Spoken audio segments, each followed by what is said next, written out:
Bienvenue sur Horror News. Salut à vous fans d'horreur, ici Marc pour Horror News Interview numéro 33. Comme d'habitude, l'objectif est de mettre en lumière le travail de différents artisans gravitant dans le monde de l'horreur, et cette fois-ci, j'ai la chance d'accueillir Maxence de Very Nasty Stories. Avant de commencer, je tenais juste à m'excuser parce qu'on a eu des petits soucis techniques en fait lors de l'enregistrement, donc il est possible qu'à certains moments, la qualité du son ne soit pas optimale, mais j'ai vraiment essayé de faire de mon mieux en post-prod pour vous réparer tout ça. Bonne écoute. Salut Maxence et merci d'être sur Horror News Podcast. Eh bien, merci beaucoup à toi pour m'avoir invité. Je suis super heureux. Écoute, ça me fait vraiment plaisir que tu aies accepté. Est-ce que tu pourrais quand même te présenter pour les auditeurs qui ne te connaîtraient pas ? Bah ouais, carrément. Donc moi, c'est Maxon. Je tiens un compte sur Instagram et sur TikTok qui s'appelle Very Nasty Stories. En général, je reviens sous forme de vidéos en 2-3 minutes sur des films aux thématiques LGBTQ+, ou alors sur des auteurs, autrices LGBTQ+, et avec un angle qui englobe globalement que le cinéma d'exploitation. C'est ça, et c'est toujours très instructif. Donc j'invite nos auditeurs à aller y faire un petit tour. Vous allez voir, vous allez apprendre plein de trucs. Ah, merci. Et donc, avec tout ça, est-ce que tu peux nous parler un peu de ton histoire avec l'horreur ? Oui, bien sûr. Bah, moi, mon histoire avec l'horreur, elle a commencé depuis tout le temps. En fait, j'ai pas de souvenir où je n'ai pas une histoire d'horreur dans les mains. Que ce soit quand j'étais tout petit avec les chairs de poule, ça a été vraiment mon premier contact. Donc les livres chairs de poule. La base. Ouais, bah ouais, la base de tout, vraiment. Et je me souviens pas vraiment de quand est-ce que j'ai commencé, mais c'était vraiment très jeune. Et puis j'ai grandi aussi à une époque où les Contes de la Crypte étaient diffusés à l'époque sur M6. Donc c'était aussi un rendez-vous par semaine que je ne loupais pas. Et puis, je suis arrivé très très vite vers les films. Bon, bah d'abord comme des films un peu plus familiaux, si on peut dire ça comme ça, avec les Gremlins ou des choses comme ça. Et puis, j'ai foncé dans l'horreur assez rapidement, assez rapidement. Je pense que ma période boulimique de l'horreur, elle est vers 13, 15, 16 ans, quoi. Oui, comme souvent, on a tendance à, dès qu'on arrive vers les 12-13 ans, on a tendance à tester un peu ses limites, donc c'est normal, ouais. Ouais, ouais, complètement. Puis c'est là aussi où on découvre un peu tout. Alors moi, j'ai eu la chance d'avoir très très vite découvert un forum qui s'appelle Horror Web. Mhm. Et qui m'a du coup un peu fait toute ma culture. Alors au début, je suis arrivé avec très très peu de connaissances dans ce cinéma-là. Ça s'arrêtait, bah, comme je te disais, à Gremlins, Scream, souviens-toi l'été dernier, des grands titres un peu comme ça. Et puis après, il y a des membres de ce forum qui m'ont un peu guidé dans toute ma cinéphilie. Et j'ai grandi aussi à une époque, alors ça j'en suis, enfin, je sais pas si on peut dire pas très fier, mais du téléchargement illégal. Oui, écoute, ça fait partie de notre évolution à tous, hein, je crois, hein. Exactement, c'était un peu le grand boom, c'était un moment où la porte était complètement ouverte. Mm. Elle l'est beaucoup moins et maintenant, heureusement, on a plein de plateformes de streaming légales et des maisons d'édition qui font un gros boulot pour défricher tout ça. Mais à l'époque, c'était plus compliqué de trouver ces films-là. Donc du coup, j'avais un peu la porte ouverte à plein de films. Donc c'était trop cool. Ouais, c'est clair, surtout que, enfin, alors, je sais pas si c'était ton cas, mais moi j'habitais en province et donc l'accès à tout ce qui n'était pas forcément ultra mainstream, c'était pas évident. Eh bien moi aussi, ouais, j'ai grandi en Auvergne, dans une petite ville en Auvergne. Donc il y avait un cinéma avec 2 salles. Donc c'était les 2 grands films du moment. C'était rarement des films d'horreur parce que c'était une salle de cinéma qui misait plutôt sur le côté familial, ce qui est normal, hein, quand t'as que 2 salles, autant ramener autant diffuser ce qui rapporte le plus. C'est ça. Donc ouais, du coup c'était un peu plus compliqué. L'accès à la culture n'était pas aussi facile qu'aujourd'hui. Ouais, c'est clair, c'est clair. Et alors, avec tout ça, qu'est-ce que le cinéma d'exploitation et quel est ton rapport justement avec celui-ci ? Parce que là, tu le disais tout à l'heure, principalement, toi, ton sujet de cœur, c'est ça, c'est notamment le cinéma d'exploitation. Oui, oui, complètement. Complètement, bah en fait, donc j'ai commencé avec l'horreur et puis très vite, donc adolescent, tu le disais d'ailleurs tout à l'heure très bien, c'est une période où on teste un peu nos limites, on commence à découvrir un peu qui on est aussi. Et moi, de mon côté, quand j'ai découvert ma sexualité, puisque je suis un homme gay, en même temps que je mangeais du cinéma matin, midi et soir, j'ai découvert qu'en fait, les peu de films qui parlaient de ce que j'étais ou de ce que je découvrais en moi étaient plus cachés que les films qu'on pouvait voir au cinéma et qui avaient une diffusion dite normale. Donc du coup, il a fallu très vite que j'aille diguer, comme on dit, que j'aille fouiller dans des cinémas un peu plus expérimentaux, un peu plus underground, un peu plus d'exploitation, hein, c'est comme ça qu'on dit, qui ont eu une exploitation différente des films grand public. Donc du coup, il a fallu faire ça. C'est un pas qui est un peu compliqué parce que c'est des films qui sont souvent un peu sous le tapis. On n'a pas vraiment tout le temps la connaissance en fait de ces films-là, qu'ils existent simplement. Donc ça a été un peu compliqué et heureusement qu'il y avait ce forum-là à côté, moi, où je pouvais et dire ce que je découvrais dans le cinéma et dire ce que je découvrais aussi sur moi-même parce que les forums avaient un côté hyper personnel aussi. Euh, Mhm. Souvent, on avait un pseudo et donc du coup, on s'exposait pas vraiment et donc on pouvait dire assez librement qui on était parce qu'on avait peu de chances d'être retrouvés en fait dans la vraie vie. Donc Mhm. du coup, j'avais ces gens-là qui m'ont assez aiguillé, qui m'ont ouvert la voie et au cinéma d'exploitation et au cinéma LGBTQ+, qui était principalement du cinéma d'exploitation. Alors justement, voilà, c'est ce dont tu parles, notamment dans tous tes formats, de vidéos, très courtes. Donc, comme je le disais tout à l'heure, hein, chers auditeurs, allez découvrir parce que vous allez voir, alors il y a des fois où effectivement, moi j'ai découvert pas mal de films que je ne connaissais absolument pas, grâce à ton travail.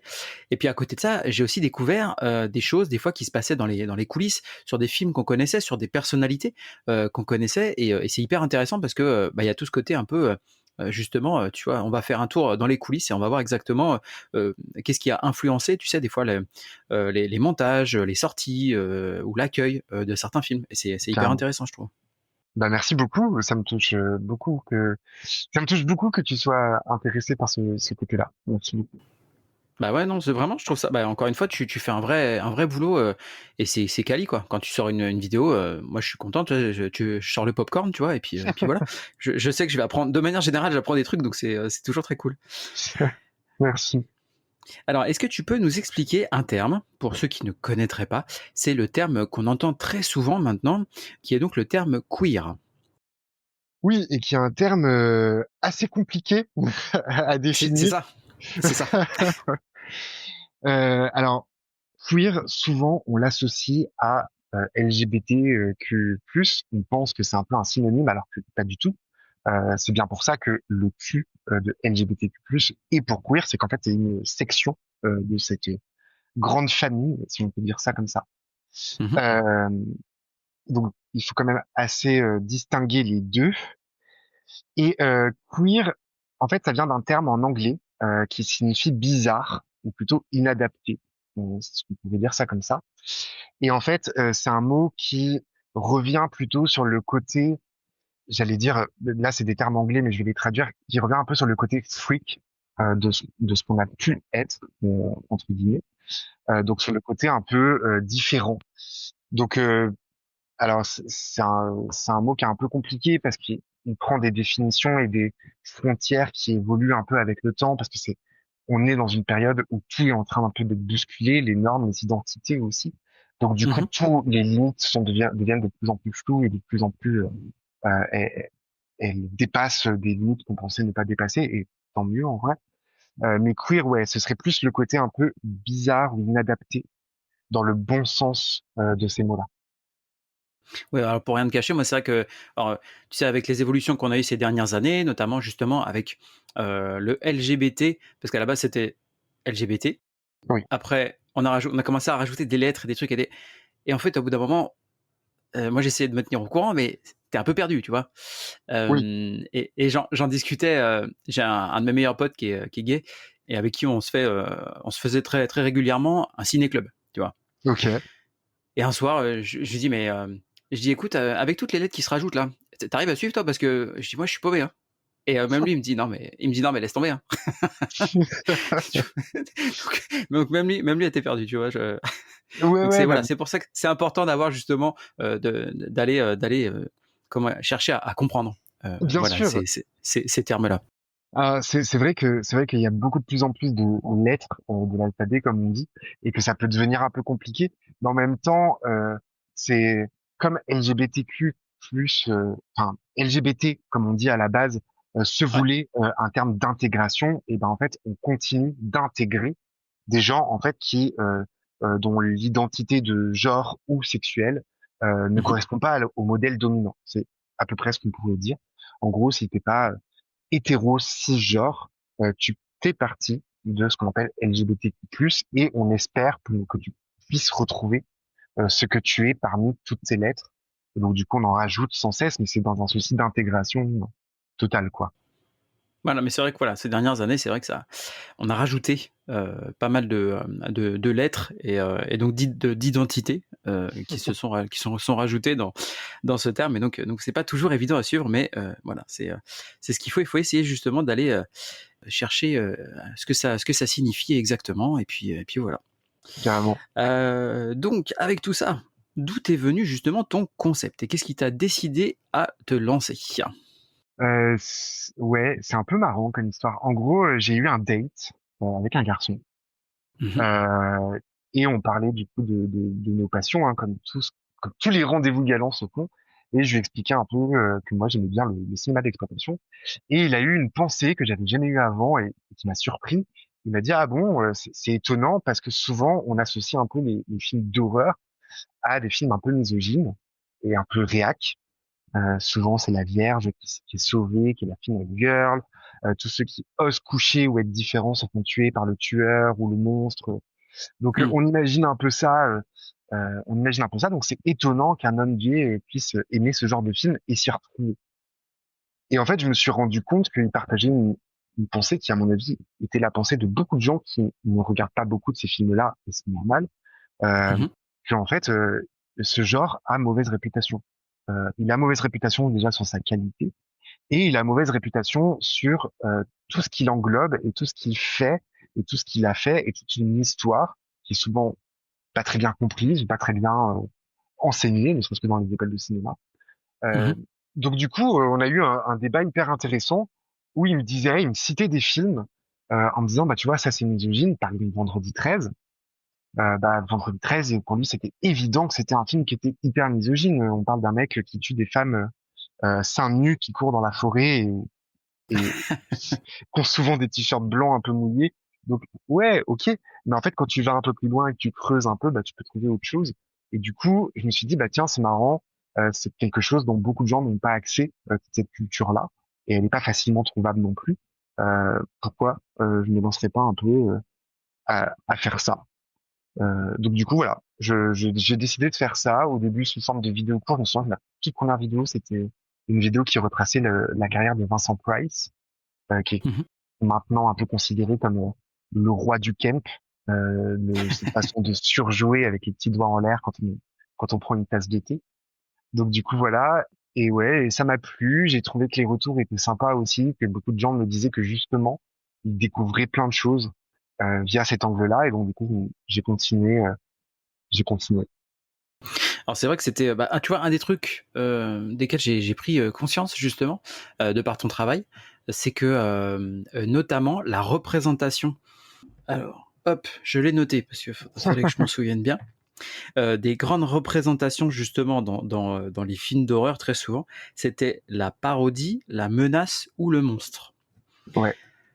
Et ben non, mais alors du coup, tu sais, j'ai eu l'épiphanie, tu vois, au moment où j'ai vu ça dans ta vidéo, tu sais, tu prends un peu de recul, tu commences à te repasser quelques films dans la tête et tu dis, mais ouais, putain, c'est vrai. Et non, non, mais t'as ce pas de recul à dire, ah ouais, putain, effectivement, j'avais jamais fait gaffe. Mais ouais, ouais, effectivement. Donc, Ouais, bah en fait, mais c'est normal de pas trop s'en rendre compte parce qu'en fait, c'est une règle qui n'est pas explicite. hmm, Tout ça, ça nous vient du code ACE, donc le code qui régulait un peu les films et la moralité que véhiculaient ces films-là. Donc, on avait supprimé dans le code ACE, c'est écrit noir sur blanc qu'on ne doit pas représenter des personnages LGBTQ+. Alors à l'époque, ils disaient juste homosexuels, mais c'est ce que ça voulait dire. hmm. Euh, à l'écran de façon positive, de façon à ce que le spectateur puisse s'identifier. Donc, une fois que cette règle-là est mise en place, bah, la seule façon de le faire, bah, c'est d'utiliser les personnages qui ne sont pas facilement identifiables, enfin, qui sont pas les gentils, en fait, tout simplement. Oui, basiquement, ouais, c'est ça, effectivement. Ouais, ouais. Donc, justement, ça tombe bien parce que ce que j'allais te demander, c'est quel est le lien entre le cinéma d'exploitation et la communauté LGBTQ+. Parce que c'est une des choses que tu expliques justement à travers tes vidéos, et personnellement, je trouvais ça intéressant. Ouais, bah en fait c'est une grande histoire. Les deux pour alors il y a un lien direct et un lien direct. Le lien direct, c'est que bah le cinéma d'exploitation comme la communauté LGBTQ+, ce sont deux. Euh, alors il y en a un où c'est un courant qui est à la marge et l'autre c'est une sexualité ou une identité de genre qui est marginalisée. Dans les deux cas, il y a le côté marginalisé qui revient, il y a le côté Mhm. peu visible, il y a le côté dépasser la moralité, les mœurs de l'époque. Donc dans les deux cas, on se rejoint là. Et puis le côté direct, c'est que bah, quand tu es un artiste gay ou quand tu es une réalisatrice lesbienne, bah, en fait on te ferme la porte des grands studios. C'est pas très bien vu. Tu peux même à une époque aller en prison pour ça. Donc évidemment, on va pas te signer à Paramount en grande pompe quand t'es gay et que tu l'exposes, tu vois, publiquement. Donc bah, le seul choix pour ces artistes-là, c'était de faire du cinéma d'exploitation, donc du cinéma de petit budget, de petits studios, de petites exploitations, de petites distributions, et de pouvoir passer leurs idées et leur identité comme ça. Et en fait, c'est le seul attache qu'on leur a donné. Donc bah, ils l'ont pris. Ça marche. Alors, est-ce que justement tu peux nous expliquer un petit peu la réappropriation de certaines œuvres par la communauté? Parce que ça, c'est pareil. Alors, notamment, un des cas qui me vient tout de suite en tête, c'est Freddy 2. Ouais, évidemment. Voilà. Mais il y a pas mal d'œuvres comme ça qui ont été en fait réappropriées par la communauté, en fait. Alors, Ouais. comment, pourquoi, voilà. Alors, il y a plusieurs trucs assez évidents. Le plus évident, c'est comme les films sont faits par des humains qui vivent dans une société, selon l'époque de la société, donc les années 50, 60, 70, à peu près 80 même, la société est plus ou moins homophobe. Voilà. Donc il y a beaucoup de chances que l'humain derrière la caméra ou à l'écriture le soit aussi, même de façon indirecte, hein. Là, on parle d'homophobie qui peut être simplement parce qu'on t'a appris que c'était pas bien, et donc tu penses que c'est pas bien. Ah oui. Donc du coup voilà. Et donc du coup, bah, il y a beaucoup de films qui véhiculent ces genres de messages un peu naïfs, un peu bêtes, on peut dire ça comme ça. Je pense à Fear Noéville par exemple, qui bêtement récite le délire de bah, si t'es gay, t'es le diable. Et il y a un personnage gay qui est le diable dans le film. J'aime cette demi-mesure tout de suite. C'est. Ouais, alors là, pour le coup, il y a aucun gant, hein. Le mec, il va droit devant. Enfin, le message est hyper clair. Mais en fait, c'est tellement naïf et c'est tellement euh, premier degré qu'en fait, c'est drôle, tu vois. Oui.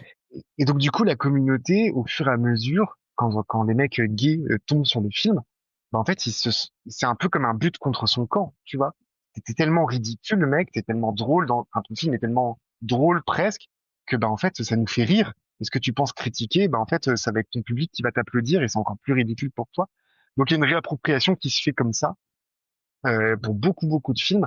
Pour Freddy 2, c'est un peu différent parce que Freddy 2, il a été pensé de façon gay, puis après ils ont rétro-pédalé, alors du coup, bah, le film était un peu laissé à l'abandon, et c'est la communauté qui l'a un peu rattrapé. Et ça, il y a beaucoup de films aussi comme ça. Je pense par exemple, là, il y a pas longtemps, j'ai vu au cinéma Les Prédateurs de Mhm. Tony Scott. Bah, c'est pareil, ça a été un gros flop en salle. Même Catherine Deneuve a désavoué le film au début en disant, ouh là là, attention, ce film-là, il est cool, mais je veux me détacher de ça. Bah en fait, Mhm. quand tout le monde abandonne un film, il reste que que la communauté qui se reconnaît dans ce film-là, qui le récupère et qui le diffuse et qui se le passe. Et donc du coup, il y a une réappropriation aussi d'œuvres beaucoup plus qualitatives cette fois, qui se fait comme ça. Effectivement. Alors, on en parlait, c'est vrai que il y a eu pas mal d'évolutions au fil du temps. Ouais. C'est une des choses d'ailleurs que tu expliques dans tes vidéos. Est-ce que tu as remarqué, toi, des évolutions justement un peu, alors plus ou moins majeures, mais tu vas nous dire, dans la représentation de la communauté justement dans le cinéma d'horreur au fil du temps? Ouais, carrément. Bah déjà, je pense on commence depuis les années 80, ouais, fin 90, je dirais, on commence à faire autre chose que des personnages LGBTQ+ qui sont méchants. Mm. Ça commence à être un peu plus la norme que, bah voilà, ils peuvent être des gentils, ils peuvent être parmi les victimes, ils peuvent être parmi le personnage principal. c'est un peu plus diversifié, ça fait un peu plus plaisir. Les personnages sont aussi un peu plus diversifiés en soi. Hein. C'est plus maintenant que des mecs, bah, pour qu'ils soient gays, il faut qu'ils soient habillés en cuir avec un harnais en cuir. Maintenant, il y a un peu moins ça, tu vois. On est un peu plus subtil que ça. L'autre gros changement, c'est que on devient de plus en plus explicite. Avant, ça se passait beaucoup dans le sous-texte. Euh, on filmait ça un peu discrètement, on essayait de faire passer le message au spectateur sans vraiment le montrer. Mhm. Maintenant, on ose, tu vois, maintenant montrer un couple gay à l'écran qui s'embrasse dans un film d'horreur. Je pense que ça choque plus grand monde, tu vois, que dans un slasher parmi les groupes de femmes victimes, il y ait une femme lesbienne, ça choque plus personne. Même au contraire, c'est presque, je pense au remake de Sorority Row qui date des années 2000. Bon, bah Mhm. voilà, c'était déjà un peu la norme et personne en dit des caisses. Donc il y a des évolutions qui sont plutôt cool, comme ça. Euh, En vrai, toutes les évolutions sont plutôt cool, mais moi, l'évolution qui va vers l'explicite, je la trouve géniale d'un côté parce qu'on manquait de ces histoires-là, qui soient beaucoup plus explicites que sous-entendues. De l'autre Mhm. côté, je me demande jusqu'où on va aller, mais c'est pas une question péjorative ou quoi que ce soit. Hein. C'est vraiment une vraie interrogation. C'est que je suis assez curieux de voir jusqu'où on peut aller dans l'explicite de là-dessus. Euh, voilà. Ça marche. Bah, alors, moi, c'est vrai que ce que j'aime, que ce soit pour n'importe quelle minorité, si tu veux, Ouais. alors attention, je suis un homme hétéro, blanc, tu vois, j'ai tous les défauts, il n'y a pas de... Ok. Ce Mais sont pas des défauts. non, mais donc je parle, voilà, depuis ma position à moi. Mais je trouve ça cool en fait quand dans un film, effectivement, on va te présenter, bah, tu vois, je sais pas, des amis. Mais par exemple, j'ai vu Companion, euh, Ouais. voilà, il y a pas longtemps, super film. Moi j'ai bien aimé en tout cas. Mhm. Et c'est tout bête, mais tu vois, il y a des amis qui se retrouvent. Il y a un couple gay, c'est pas amené au tractopelle, on va pas insister dessus, c'est juste, bah voilà, il y a un couple gay qui est là. Enfin, et tu vois, c'est pas le propos, en Mhm. fait. Ça, j'aime bien parce que ça prouve quelque part aussi que on force pas le trait. Mhm. Tu vois, c'est normal. Ok, bah ouais, bah il y a un couple hétéro, il y a un couple homo et il y a pas de galère quoi. Mhm. Le truc de pas en faire, de pas insister dessus, si tu veux, je trouve ça bien parce que bah, c'est que c'est admis dans les mœurs de maintenant et puis voilà quoi. Tu vois, il y a pas de, Ouais, ouais, encore une carrément. fois, pas de parodie, pas de monstre, pas de tueur, pas de voilà. Mhm. Donc voilà, cette normalisation de la représentation. Ouais, ouais, je comprends. Je pense aussi, par exemple, au film Évanoui, qui est Ouais. sorti cette année, cet été, qui a beaucoup marché d'ailleurs, Mm. où il y a un personnage qui est dans une relation homosexuelle. Ils vivent ensemble, ils ont l'air de ce qu'on nous montre d'avoir un quotidien très simple et assez loin du cliché du couple gay hyper libéré sexuellement et compagnie que de ce qu'on voit. Là, c'est juste deux personnes simples qui un dimanche se font des sandwichs devant la télé, quoi. C'est ce que j'allais dire, qui regarde la télé dans le canapé, tranquillou, et puis voilà quoi. Enfin, Exactement, exactement, qui se disputent sur des trucs hyper quotidiens. Bah, d'un côté, ça fait hyper du bien. Ça fait hyper du bien de voir ça parce que bah, ça normalise les choses. c'est ça. Euh, de l'autre côté, le petit truc que pour faire un peu le mec un peu tatillon, je regrette toujours un peu que dans ce genre de truc hyper banal, on fasse comme si bah, être un couple homosexuel, c'était normal. Dans le sens où, en vrai, dans la vraie vie, dans la vie actuelle dans laquelle on vit, être un couple homosexuel, c'est pas vivre la même normalité qu'un couple hétérosexuel. Alors oui, on a le même quotidien, on partage nos sandwichs le dimanche après-midi comme tous les couples hétérosexuels, lesbiens, gays, peu importe. Mais bah, on est quand même discriminé, on a quand même peur quand on se tient la main dans la rue. On Mm. peut se faire taper à tous les coins de rue. On n'a pas non plus les mêmes droits que tout le monde. Donc il faut toujours, voilà, il faut toujours trouver le juste milieu entre représenter un couple LGBTQ+ de façon normale, entre guillemets, Mhm. de façon Mhm. banale dans un quotidien, et en même temps ne pas leur enlever bah, tout ce qui fait partie de leur quotidien. Ah oui, tous les combats du quotidien et ce qui est bah, la normalité. Exactement. euh, D'un voilà, couple mais gay pour, ou mais d'un pour couple vous. lesbien. Mais c'est Exactement. ça. Mais on va en reparler justement parce que c'est un des trucs que j'aimerais aborder après. Donc on va y revenir si tu veux bien. Avec plaisir. Est-ce qu'il y a des œuvres récentes qui t'ont surpris justement dans le bon sens quant à la représentation de cette culture ou... Ouais, il y en a plein, il y en a plein. Euh, Là, tu veux dire très récemment? Bah oui, dans l'année ou les 2 années qui sont passées. Oui, il y en a plusieurs. Je sais pas laquelle m'aura le plus marqué récemment. Je réfléchis, hein. En fait, c'est que j'ai plusieurs titres qui me viennent en tête. C'est pour ça que je réfléchis. C'est pas parce que j'ai du mal.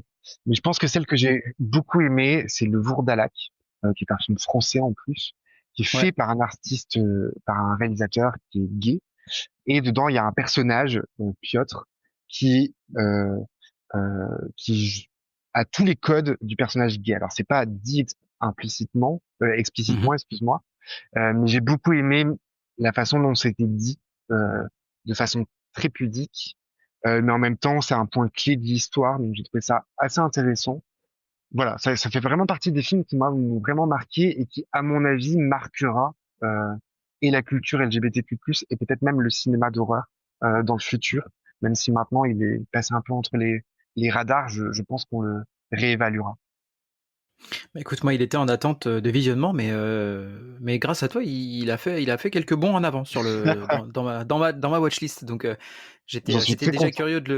j'étais déjà curieux de le voir, si tu veux, parce que le fait d'avoir cet antagoniste sous forme de marionnette, je trouvais ça super cool comme concept. C'est Euh, magnifique. mais, euh, mais donc voilà, faut que je regarde ça. Sinon, après, c'est pour ça que j'ai hésité, parce que je pensais à un autre film, mais qui est un petit peu plus vieux, c'est Titane, de Julia Ducournau. Ouais. Mhm. Titane, avec toute cette question sur l'identité de genre, qui était amenée, alors, de façon subtile ou pas, ça peu importe. Moi, j'ai aimé la façon dont c'était amené, en tout cas. Et Mhm. c'est un film qui, lui, pour le coup, a déjà marqué, parce que c'est un film qu'on aime ou qu'on n'aime pas, je pense qu'on peut pas nier le fait qu'il ait marqué quand même l'histoire du cinéma récent. Est-ce qu'il Mhm. restera dans les annales? Je sais pas encore. Mais en tout cas, je trouve qu'il va influencer et c'est plutôt bien. Oui, bah après, il a été récompensé et puis il a fait beaucoup parler au moment où il est sorti, ce qui est pour moi aussi l'intérêt d'une œuvre artistique. Oui, Dans tous les cas, c'est d'amener le débat. ouais, carrément, carrément. Donc là ouais, c'était intéressant pour ça. Alors, avec tout ça, est-ce que tu pourrais répondre à cette question? On va voir comme ça de but en blanc. Pourquoi Trauma, c'est génial? Parce que Lloyd Kaufman, voilà, ce sera la, ce sera la fin. Euh, Drop de mic, merci. Exactement. Bah voilà.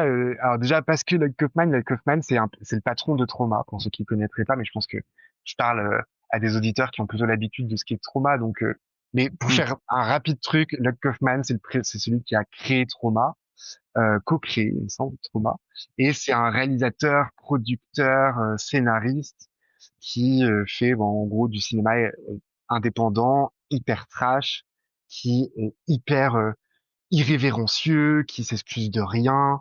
Là maintenant, il suffit de faire un petit tour sur son Instagram. Là maintenant, je crois qu'il y a 3 4 jours, il a publié une photo de lui qui est en train de bander. Voilà. Pour montrer à quel point Lloyd Kaufman se fout de tout et de voilà.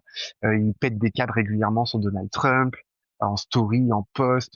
Enfin bon, c'est quelqu'un qui est hyper explosif et qui assume toutes ses positions, qu'on les aime ou qu'on les aime pas. En tout cas, il les assume. Et c'est quelqu'un qui, à l'époque, un peu moins maintenant parce qu'il se fait un peu plus vieux, mais à l'époque, rêvait un peu d'un cinéma sans limite. Et c'est à mon avis, moi, quelque chose enfin, en tout cas, moi, c'est quelque chose qui m'intéressait beaucoup. C'était de pouvoir dépasser des limites, autant dans les blagues, parce que regarder un trauma, c'est une expérience, surtout en 2025. Je pense que n'importe qui se sent offensé par au moins une blague, quoi. Tout le monde en prend pour son grade, tout le monde est ridiculisé. Enfin, voilà, je comprends même pas comment on n'a pas encore cancel Trauma. Je pense que le grand public ne le sait pas encore que ces films-là existent. C'est peut-être Heureusement, ça. bah, heureusement Ça pour passe eux. encore, ça passe encore sous les radars. Ouais, parce que franchement, voilà, mais voilà, c'était fait dans une démarche artistique quand même. C'est pas juste du fun, c'est pas juste on fait n'importe quoi parce qu'on a le droit de le faire. Ils avaient d'ailleurs pas le droit de le faire, hein. La plupart de leurs films ne sortaient pas au cinéma.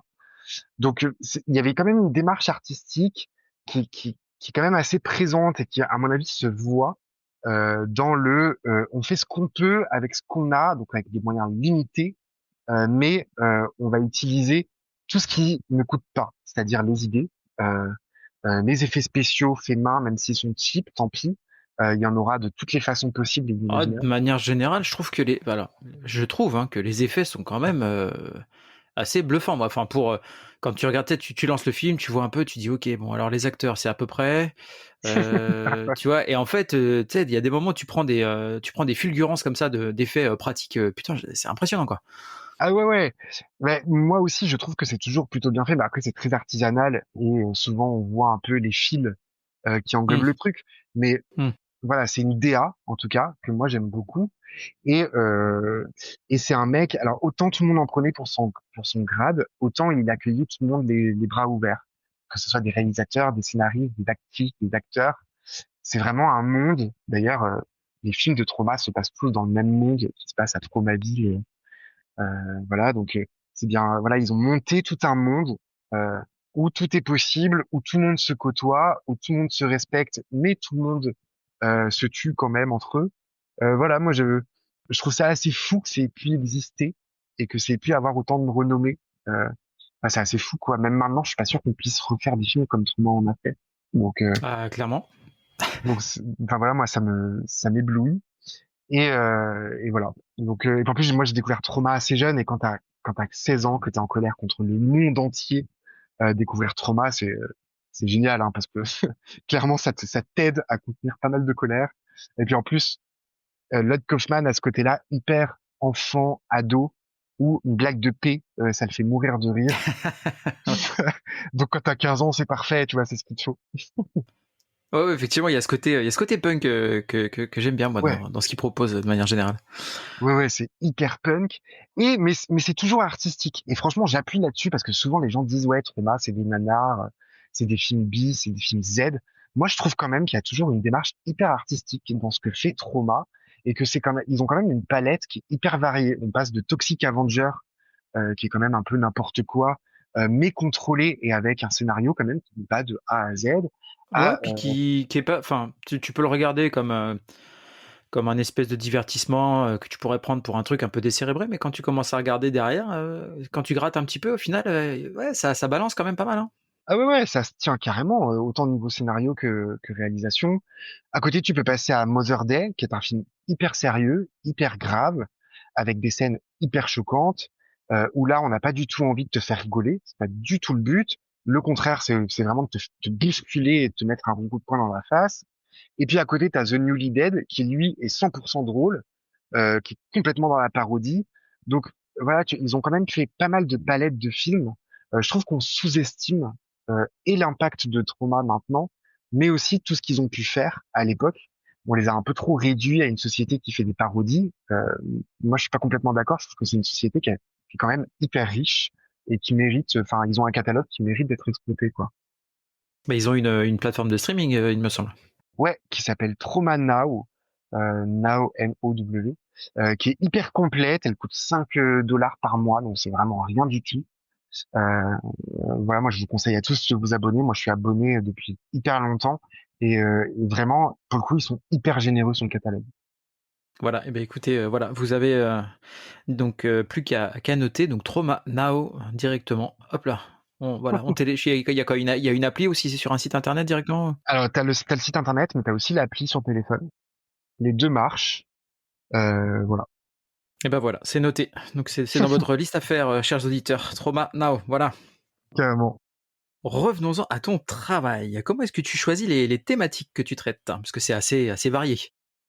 Ouais, ouais, bah souvent je suis pas très original, hein, mais souvent je fais ou en fonction de l'actualité. Ça peut être l'actualité cinéma ou l'actualité de société, politique ou quoi que ce soit. Donc voilà, pour aborder des œuvres qui en parlent ou qui découlent de quelque chose qu'on connaît aujourd'hui. Ou alors c'est simplement des films dont j'ai envie de parler. Souvent ça me fait ça. Souvent je découvre des films. Alors maintenant que j'ai un certain âge, hein, j'ai 34 ans, donc au bout de Mon 34 Dieu, mais tu es vieux? mais oui, je suis senior maintenant. Ah oui, mais tout à fait, voilà, le grand mot, senior. Mais voilà, j'en ai vu des films et du coup maintenant je vois beaucoup de films qui sont un peu ou hyper amateurs ou hyper underground et souvent je manque d'infos quand moi je vais les chercher. Donc bah ça me plaît aussi de pouvoir faire quelque chose de toutes les infos que j'ai récoltées et que parfois j'ai galéré à récolter. Donc je me dis bah Mmh. tiens, je vais en parler.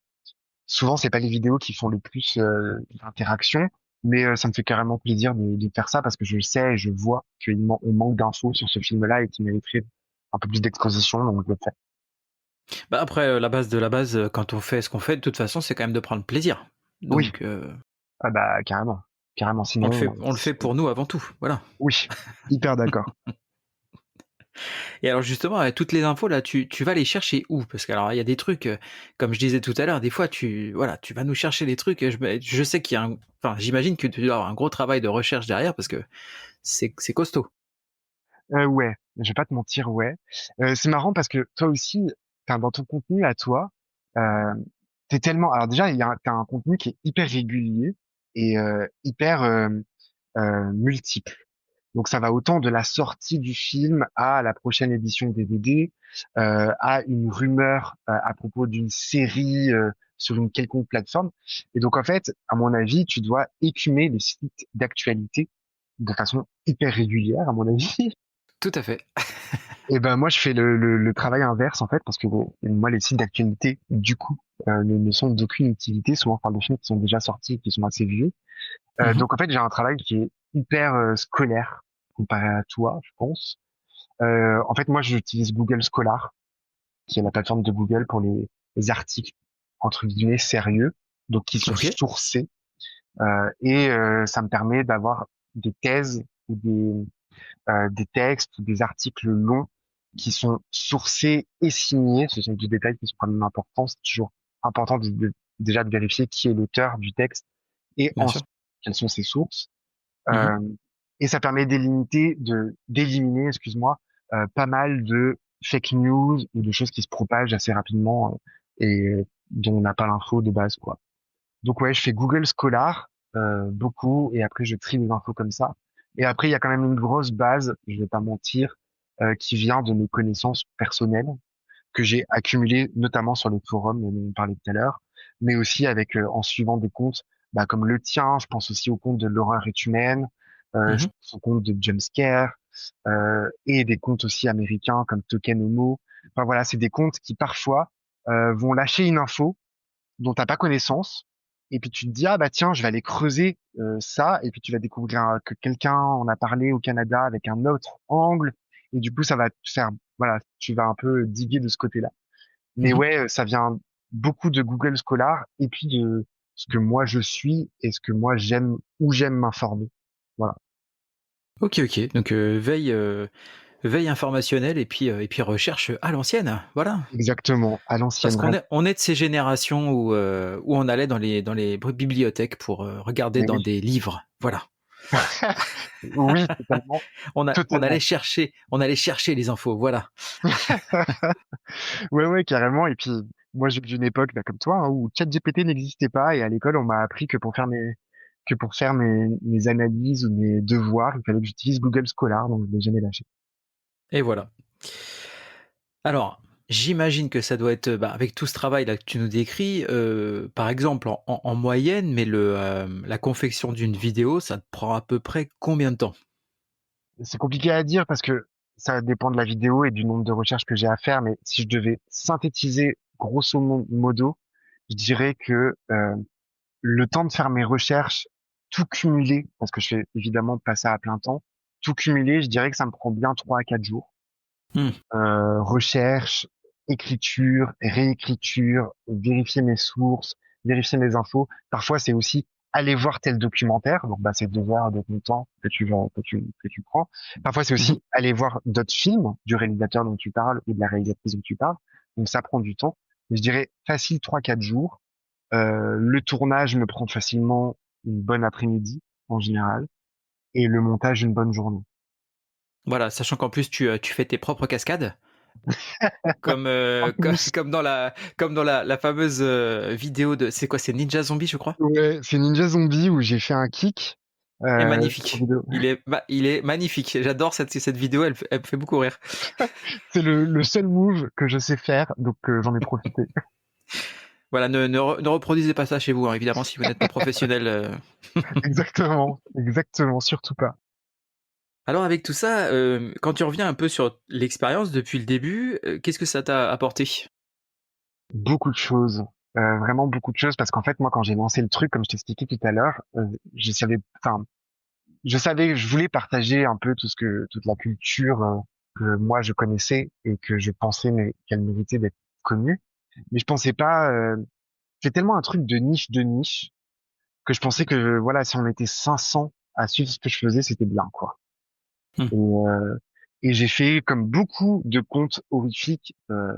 Alors je parle pas du tien, mais il y a plein de comptes horrifiques qui s'ouvrent juste pour parler en fait de cinéma d'horreur ou de ce qu'on aime ou de faire notre petite critique. Et moi en fait c'était simplement ce que je voulais faire, quoi. Mais en fait ça s'est un peu agrandi. Alors en toute proportion gardée, mais ça s'est quand même un petit peu agrandi plus que ce que je pensais. Donc c'est déjà énorme pour moi. Et en fait j'ai rencontré plein de gens trop cool. Bah t'en fais partie par exemple parce que je t'ai rencontré au Stabaton. On discute parfois sur Instagram, on s'envoie quelques infos et ça fait Mmh. carrément plaisir parce que bah on partage une passion commune, mine de rien. Donc voilà. Et je pense aussi par exemple à Mylène de Jumpscare et de la chaîne YouTube Welcome to Time Beach, qui est une femme extraordinaire et que j'ai découvert grâce à mon compte. Bah, on parlait tout à l'heure de l'horreur est humaine, du média simili queer. Donc en fait ça m'a apporté plein de d'humain. Vraiment c'est l'humain où je me suis Mmh. rendu compte qu'en fait on était beaucoup à partager la même passion, à faire et à l'exprimer de façon complètement différente. Et moi, ça me sidère à quel point on a du contenu de bonne qualité, mais surtout du contenu divers sur Instagram. À chaque fois que j'ouvre Insta sur mon compte Verinessy Stories, j'hallucine entre la personne qui va donner son avis, la personne qui va prendre un angle que tu n'avais jamais pensé prendre en parlant d'un film, la Mmh. personne qui va te parler d'un film que tu n'as jamais entendu parler, la personne qui va te donner la news en exclu de la nouvelle saison d'American Horror Story. En fait, on a tous la même passion et on l'exprime tous de façon différente et c'est hyper cool. C'est, enfin, moi j'adore. Je suis vraiment hyper fan de toute cette communauté-là, vraiment. Les mille et une couleurs de l'horreur, voilà. Ouais, exactement. Les mille et une couleurs de l'horreur, c'est trop beau à dire et c'est trop beau. Je trouve que ça représente vraiment ce qui se passe en ce moment. Et c'était vachement moins le cas. Peut-être que j'avais moins accès, je sais pas. Mais j'ai l'impression que moi, quand j'allais sur mon forum, quand j'avais 16 ans, on avait quand même, par exemple, on avait Skyblog, on avait des petits outils un peu comme ça, mais la culture horrifique était quand même vachement moins répandue et vachement moins facile d'accès. Et du coup, je suis hyper heureux qu'on puisse maintenant avoir accès à tout ça hyper facilement, quoi. Et qu'on puisse se retrouver entre weirdos, voilà. Ouais, aussi. Bah oui, bah bien sûr, enfin. Ah bah ouais, ouais, carrément, mais ça fait partie. Enfin, moi, c'est le gros truc positif. Hein, c'est vraiment que d'un coup, je me suis dit, mais en fait, on est plein à aimer ce truc déviant. Bien sûr. Voilà, donc c'est rassurant, c'est cool. Et on se retrouve tous, voilà, dans des salles de ciné pour regarder Sleepaway Camp, voilà, par exemple. Exactement. On pourrait croire qu'on se retrouve dans des caves pour sacrifier des rats, mais pas du tout. C'est ce que j'allais dire pour sacrifier des bergers allemands, mais non. Non, non. On va au cinéma et on rigole et on boit du rhum arrangé. C'est trop cool. Exactement, voilà. Alors, est-ce que tu as noté des évolutions sur l'accueil de ton travail depuis tes débuts? Parce que tu vois, pour en revenir au sujet dont on parlait tout à l'heure, Ouais, justement dans le fait d'aborder aussi des thématiques comme les tiennes. ouais. Je sais que c'est pas toujours évident. Notamment, on avait eu un échange parce que j'ai une copine, donc pour ne pas la nommer, Jodie, donc de YouTube, c'est les livres de la crypte. Ah, j'adore ce qu'elle fait. Et elle a fait une vidéo où c'était une sélection de livres d'horreur queer, tu vois. Bon. Hmm. Et en fait, elle a pris une shitstorm, mais elle n'était pas prête, la pauvre. Ouais. Et du coup, il y a plein de gens qui se sont désabonnés, plein de gens qui lui ont envoyé des messages haineux et tout. Et en fait, enfin, quand elle m'a dit ça, du coup, j'étais choqué. Hmm. J'étais choqué et triste pour elle parce que la pauvre, bah, enfin, c'est dégueulasse, quoi. Enfin, et en fait, du coup, je t'ai envoyé un message dans la foulée pour te dire, mais enfin, c'est normal que les gens réagissent comme ça. On est où là? Ouais, ben malheureusement c'est normal. Enfin, c'est horrible, hein. D'ailleurs, un gros soutien au livre de la crypte. Moi, je la suis sur Instagram et j'adore vraiment son Hmm. travail, j'adore ce qu'elle fait. Donc gros soutien à elle. Mais ouais, en fait, c'est con à dire, je vais dire des banalités là tout de suite. Mais en fait, plus ton public s'élargit, et parfois il suffit de pas beaucoup, bah, plus tu es capable d'attirer des gens qui ne seront pas d'accord avec toi et ce que tu présentes, et ce que tu proposes. Et donc, du coup, le risque est plus grand, surtout quand, bah, c'est horrible, mais encore une fois, je vais dire une banalité, mais quand tu es une femme, ou quand tu fais partie d'une minorité sexuelle et d'identité, eh ben, c'est beaucoup plus facile de taper dessus. Euh, Moi, j'ai subi plusieurs shitstorms, j'en suis pas à ma première, malheureusement. En fait, elles sont surtout arrivées sur TikTok, parce que TikTok a un algorithme un peu particulier qui peut te Hmm. mettre hyper en avant d'un coup pour une seule vidéo. Et donc, du coup, t'attires un public qui est pas du tout régulier à ton travail, qui Hmm. parfois ne s'intéresse même pas au cinéma, juste à leur proposer ça au plein milieu d'une routine make-up, par exemple. Donc, ils sont pas intéressés par ce que tu dis, ils en ont rien à foutre et ils ont bien raison parce que c'est pas du tout ce qui les intéresse. Et t'as débarqué en fait dans leur feed par hasard. Et moi, ça m'est arrivé plusieurs fois que des vidéos tombent en fait là-dessus, soit d'un coup beaucoup proposées, et donc du coup attirent des gens qui en ont rien à foutre et qui bah, peuvent me taper dessus et surtout pour non pas ce que je fais, c'est-à-dire mon travail, mais surtout pour mon identité ou pour à quoi ressemble ma tête sur la vidéo, quoi. Je me souviens d'une vidéo où d'un coup tout le monde, je sais pas, j'avais reçu au moins 15 commentaires sur des gens qui taillaient la façon dont j'avais taillé ma barbe. C'est vrai que non, mais la France s'est arrêtée ce jour-là, je m'en souviens. Ah bah oui, carrément, tu vois. Non, mais c'est quand même extraordinaire. Il y a des Ouais, vrais ouais. sujets de société, je veux dire. Non, c'est vrai. Bah, je pense que ça méritait vraiment de perdre 5 minutes de son temps à commenter, oh là là, ta barbe est mal taillée, tu vois. Mais en fait, c'est ça que je me dis. Tu sais, quand je vois des commentaires de merde comme ça, je me dis, mais mec, ta vie, ça doit vraiment être de la merde Ah pour mais que, vraiment, tu consacres. Tu vois, la vie est courte ouais, et tu vas vraiment consacrer 5 minutes à écrire de la merde. Enfin, ouais. si t'aimes pas, casse-toi, en fait. Mais Je. complètement. Et donc, t'as tous ces trucs-là donc qui peuvent être chiants. Et puis, t'as d'autres trucs un peu comme ce que j'imagine être arrivé au livre de la crypte et à qui ça m'est moi aussi malheureusement arrivé.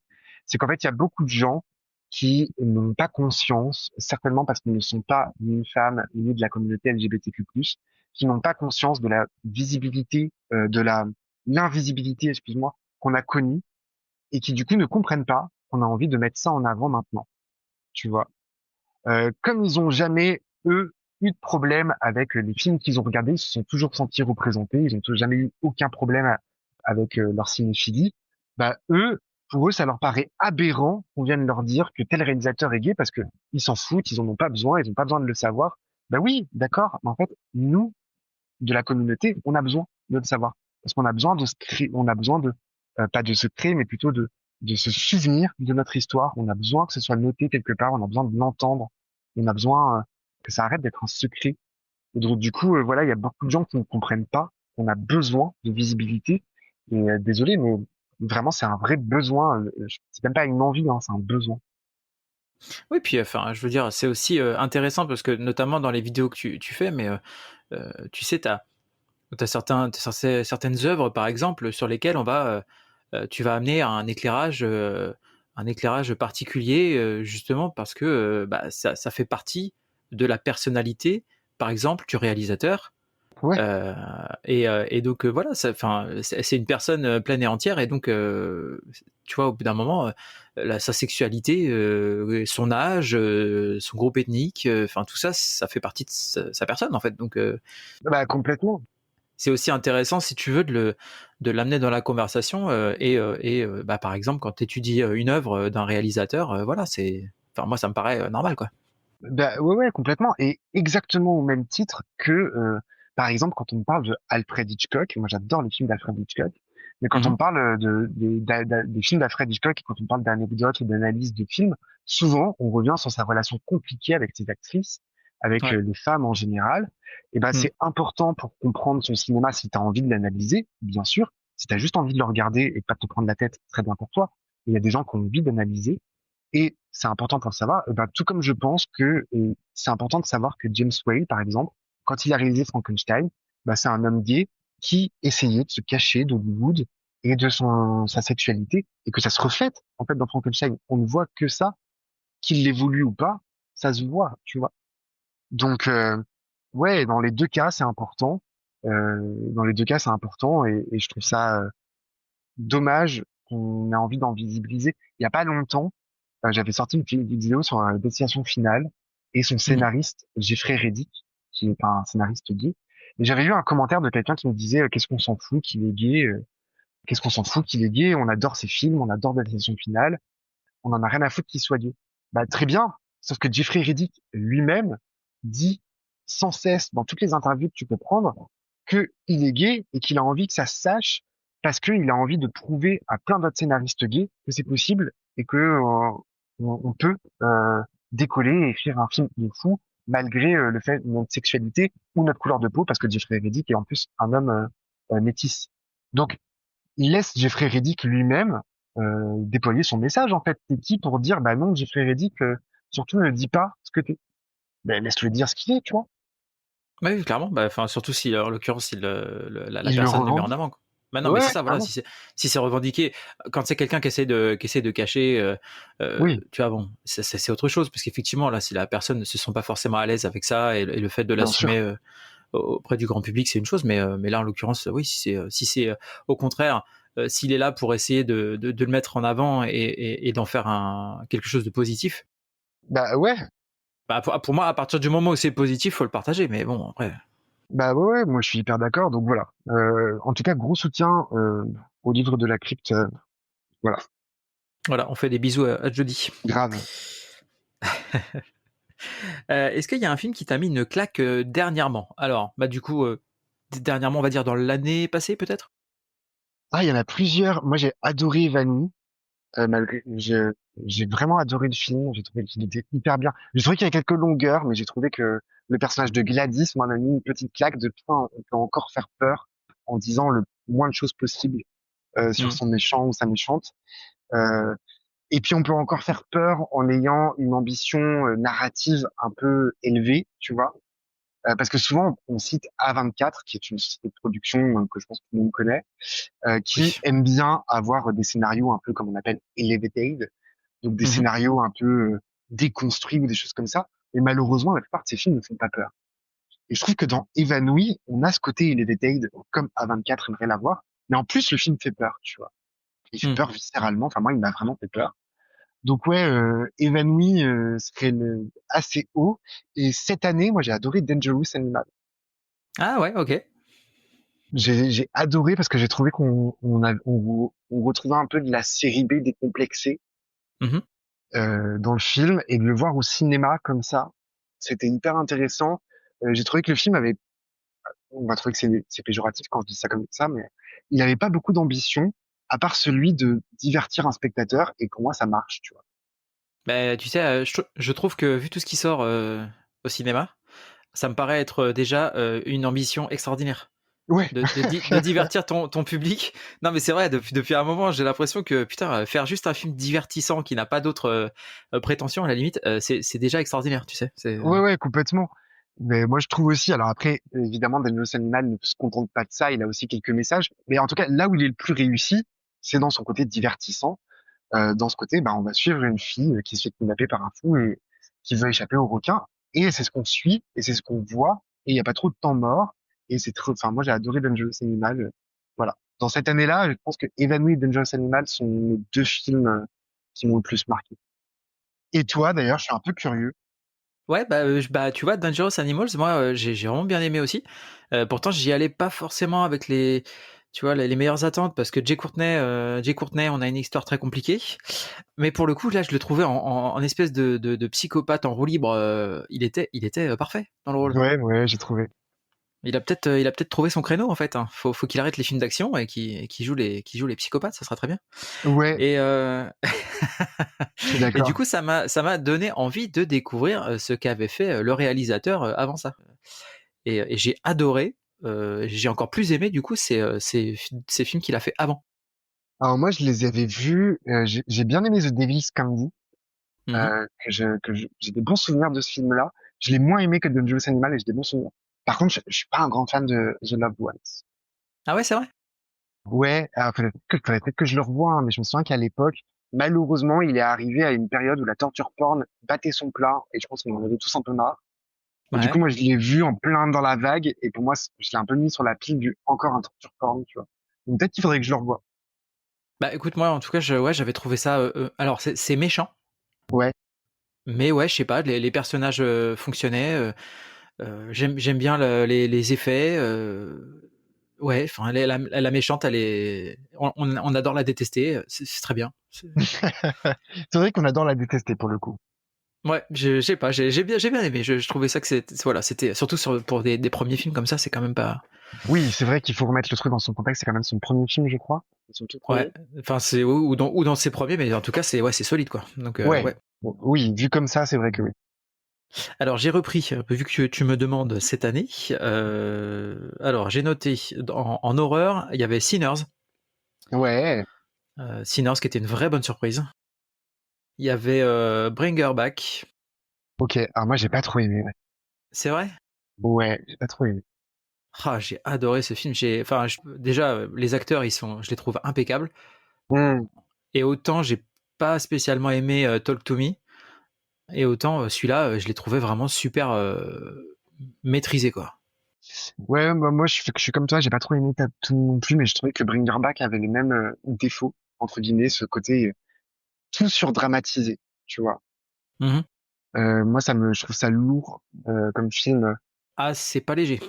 Ouais, c'est pas léger, mais en plus d'être un peu méchant, parce que le film est quand même méchant, hein, mine de rien, je Ouais. trouve que il en fait trop, tu vois, il en fait trop sur le drame, il en fait trop sur tout le monde est triste, tout le monde pleure, tout le monde. Il n'y a pas une émotion positive qui apparaît dans tout le film, tu vois. Comme Talk to Me, on a l'impression que tout le monde se doit d'être du début à la fin malheureux, en pleurs, triste. Et moi, je trouve ça un peu lourd. Mais bon, après, je pense que c'est des goûts, hein. Ah oui, bah, de toute façon, comme on dit, hein, les goûts et les couleurs, hein. Ouais, ouais, carrément, carrément. Et là, un truc que je viens de voir, c'est, VHS Halloween. Ah, j'ai pas vu. Voilà, donc ça c'est sorti il y a pas longtemps, anthologie d'horreur, c'était pour le coup super fun. Voilà. Ouais, ouais, carrément, carrément.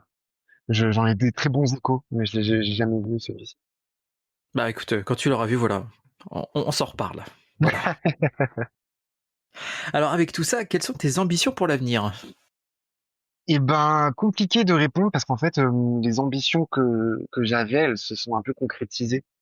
Donc, moi, je voulais avoir une petite communauté de 10-20 personnes et discuter de films d'horreur. Donc, bah voilà, Mmh. c'est arrivé. Donc, je sais pas je sais pas ce que je vais devenir ou ce que je vais faire de plus.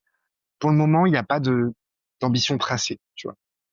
Et je sais pas, la création d'un festival, la participation à un jury de festival, l'écriture d'un livre, enfin il y a Bah, écoute, si un jour on me le propose, pourquoi pas? sky is the limit, comme on dit. Exactement. Pour le moment, c'est pas prévu, mais écoute, j'irai là où on me proposera, tu vois. Si le projet est cool, pourquoi pas, on verra. Ça marche. Alors, quelle est ton actualité? Eh ben, c'est la même que tout le temps, hein. En général, je sors une vidéo, en général, toutes les semaines, toutes les 2 semaines. Vous pouvez me suivre sur Instagram, sur TikTok, même si je suis un peu moins présent quand même maintenant. Mais voilà, c'est mon actualité de toujours. Voilà. Vous pouvez me suivre sur mon compte. Et n'hésitez surtout pas si vous avez des idées de films que j'aurais pas abordés ou des thèmes ou des questions. N'hésitez surtout pas à venir me voir dans mes messages privés parce que moi j'adore avoir des conversations comme on disait tout à l'heure avec des gens passionnés. Et Mmh. souvent, bah moi je suis tout seul en fait. Je fais ça vraiment tout seul dans mon coin. Et donc du coup bah j'ai qu'un seul cerveau et j'ai parfois qu'un seul angle de vue sur plein de trucs et il y a plein de trucs que je passe à côté. Et donc franchement n'hésitez pas. Je suis hyper ouvert à toutes les propositions. D'accord. Eh ben, écoutez, le message est passé. Dans tous les cas, je mettrai le lien vers, tes différents réseaux, dans la description de l'épisode. Merci beaucoup. Alors avec tout ça, on attaque le moment où on arrête de rigoler, parce que c'est le moment des questions rapid fire. Aïe, aïe, aïe, c'est le moment que je redoute le plus, hein. Non, t'inquiète pas, ça va très bien se passer. Comme d'habitude, je vais quand même essayer de te coincer, hein, évidemment, sinon c'est pas drôle. Ok, Mais je te préviens, tu vois, je suis sympa. ouais, merci beaucoup. Donc, bah, comme d'hab, hein, c'est, plutôt réponse A ou réponse B. Alors l'idée normalement c'est de répondre assez rapidement. Après si tu as envie de développer et de nous dire pourquoi tu réponds ça, bah écoute, n'hésite pas. Voilà. Ok, soyons fous. Allez, soyons fous. Alors on commence tranquillou avec plutôt cinéma ou home cinéma. Cinéma. Plutôt Jesus Franco ou David de Coteau. Oh là là, sans aucune hésitation, Jesus Franco. Je suis vraiment désolé, David de Coteau, je t'aime de tout mon cœur, mais Franco, il m'a élevé. Ça marche. Plutôt VO ou VF. VO, VO. Je t'aurais pas répondu la même chose quand j'avais 16 ans, mais maintenant VO. Plutôt James Whale ou Kenneth Anger. Ah, j'étais rapide jusque-là. Kenneth Anger. Écoute, c'est celui qui me vient en premier, même si j'adore James Wane, mais là, j'ai Kenneth Anger. Plutôt Sam Raimi ou John Carpenter. Ah, John Carpenter. Plutôt The Newly Dead ou Macadam Cowboy. Macadam Cowboy. J'adore Macadam Cowboy. Plutôt Vampira ou Elvira. Ah, c'est dur, Elvira. Elvira surtout pour Cassandra Peterson, qui est une grande militante. Et enfin, le dernier, plutôt Lloyd Kaufman ou Jean Rollin. Ah non, tu peux pas me faire ça. Eh oui, je suis méchant, je sais. Ah, tu peux pas me faire ça. Ah, je sens mon cœur se déchirer en deux.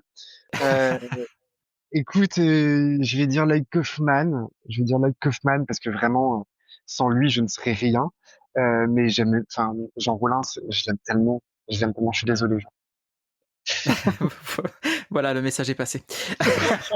S'il nous écoute de là où il est, C'est du ça. paradis, j'estime qu'il est au paradis. Désolé, Jean, j'espère que tu m'accueilleras les bras ouverts quand tu seras. Ça marche. Eh ben, écoute, j'en ai terminé.